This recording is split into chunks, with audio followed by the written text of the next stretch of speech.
Hello दोस्तों, मैं C A Anshul Jain tax filing India .com की तरफ से आपका हार्दिक स्वागत करता हूं। पहले तो मैं आपको बताना चाहूँगा, अभी इतनी सर्दी पड़ रही है और इतनी सर्दी में गवर्नमेंट ने एक बहुत अच्छा प्रोविज़न लेके आए हैं, जिससे आपको सर्दी में भी गर्मी का एहसास हो जाएगा। कैसे हो जाएगा? सेक्शन 43B में 43B इनकम टैक्स का एक सेक्शन है, जिसमें गवर्नमेंट ने अमेंडमेंट किया है। अब आप कहेंगे उस सेक्शन के अमेंडमेंट से हमारे को क्या फ़र्क पड़ रहा है? फ़र्क क्या पड़ रहा है? 43B सेक्शन हमारा जो कहता है कि आपका अगर गवर्नमेंट की ड्यूटी सेस अगर इसका पेमेंट आपने विद इन टाइम नहीं किया, तो वो इनकम टैक्स एक्ट में डिसअलाउ हो जाएगा, यानी टैक्स ऑडिट के टाइम पर आपको उसका खर्चा अलाउ नहीं होगा।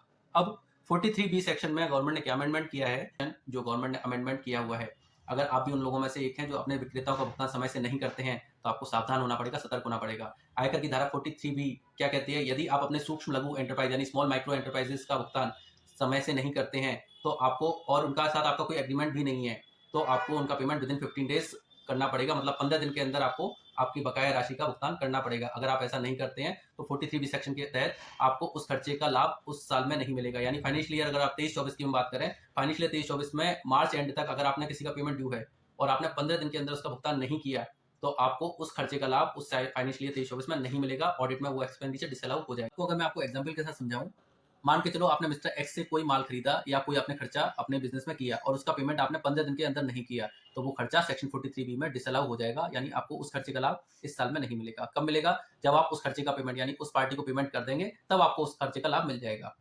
इसलिए 31 मार्च 2024 यानी 31 मार्च 24 एक ऐसी डेट है जिसके बाद से प्रोविजन एप्लीकेबल हो जाएगा। यानी 31 मार्च 24 तक आप उन सभी लेनदारों को पेमेंट कर दें जिनको 15 दिन या 45 दिन के अंदर आप भुगतान नहीं कर चुके हैं। यानी 31 मार्च 24 के अंदर आपको उन सारे लेनदारों को पेमेंट करना पड़ेगा जिसके साथ आपका एग्रीमेंट है, तो उसको 45 दिन के अंदर, और नहीं है तो 15 दिन के अंदर आपको उस लेनदार का भुगतान करना पड़ेगा। अगर आप ऐसा नहीं करते हैं, तो इस साल के ऑडिट में आपको उस खर्चे का लाभ नहीं मिलेगा। आप कल्पना कीजिए कि आपके कितने सारे लेनदार हैं जिसका आपका पेमेंट ड्यू है और आपने उसका पेमेंट अगर समय से नहीं किया 15 दिन और 45 दिन के अंदर, एज द केस में भी, तो आपको उस खर्चे का लाभ नहीं मिलेगा।